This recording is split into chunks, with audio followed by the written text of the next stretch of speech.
The Chevrolet Corvette is arguably the greatest sports car ever. I might even say it's the greatest, and its history accounts for that. So today, I'll be taking upon the challenge to rank these cars. I'll be talking about what generations did it right, and which ones didn't quite meet the mark. These ranks would be based on looks, history, how innovative the generation was, and last of all, opinion. So grab your snacks, my friends, and let's get on with the ranking. At number 8, we have my least favorite Corvette, the C4 Corvette. Before I even begin, let me make this clear. Every single Corvette is a masterpiece, so me putting the C4 in last doesn't mean I think it's a terrible car. It just doesn't get me going like the 7 other generations. That being said, the main reason I have the C4 in 8th is due to its poor aging. In my opinion, the C4 has aged the worst out of its brothers. The C4 introduced a more angular aerodynamic shape that was a departure from its more rounded shapes of the previous generation. The C4 being the first to do this only meant that it would not be perfect. Corvette did later perfect the shape of the C4 in the later generations, but as for the C4, it just didn't hit, you know? When the C4 was introduced, it didn't make the same kind of market splash as the other Corvette generation.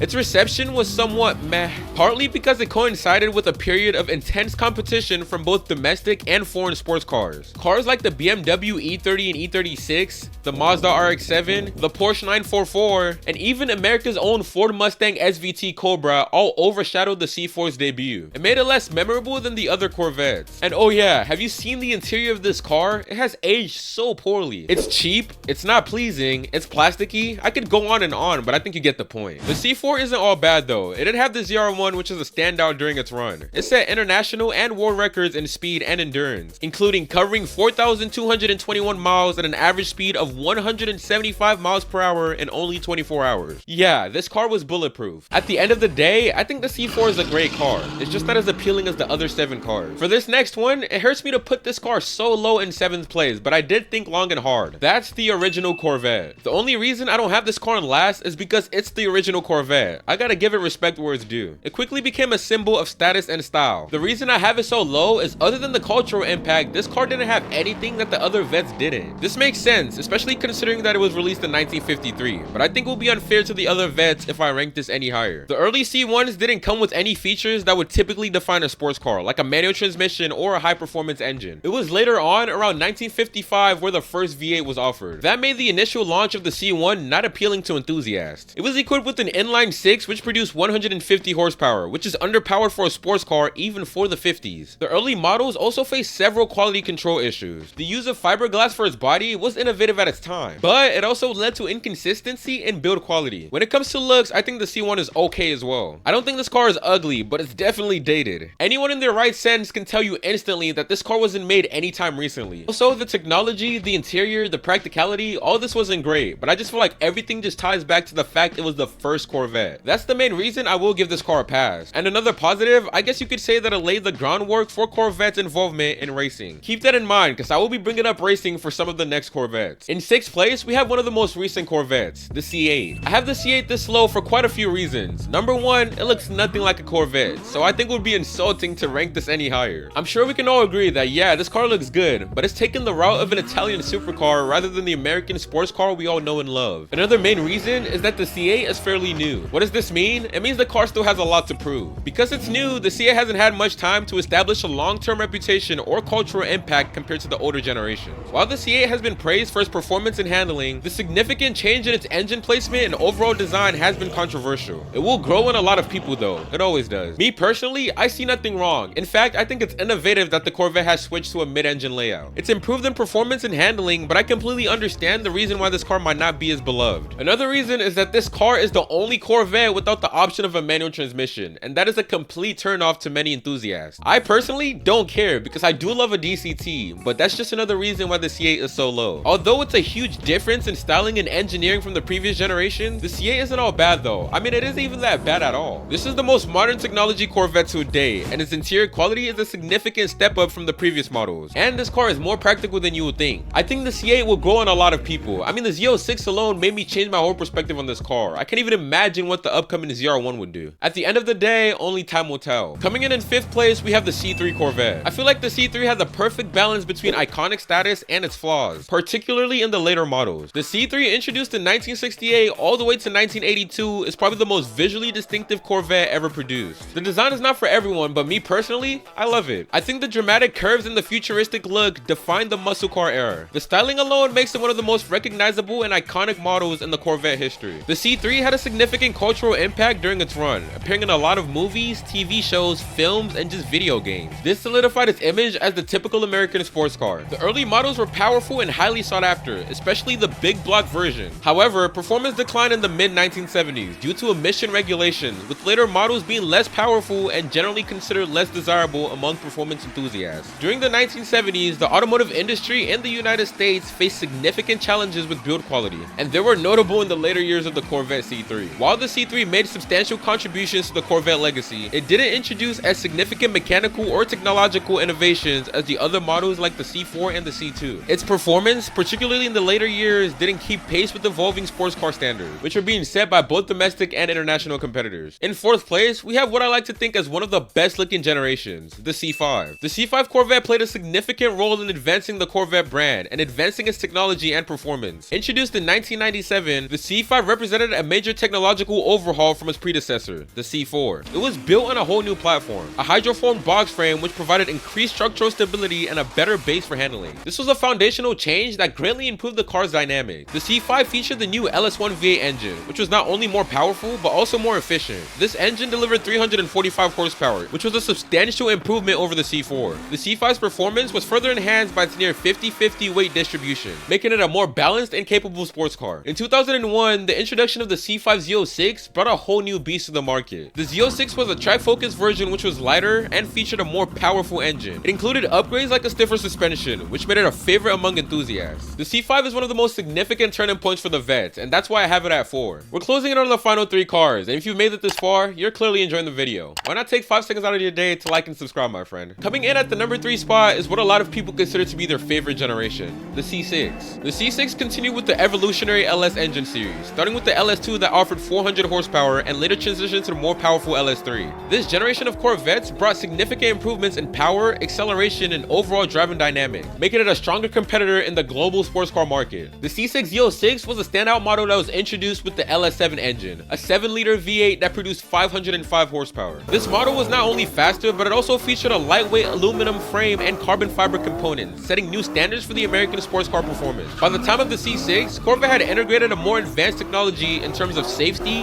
entertainment, and driver assistance features. This included better traction control systems, more sophisticated onboard diagnostics, and upgraded infotainment options. You want to know the main reason why I have the C6 ranked so high? 2 words: the ZR1.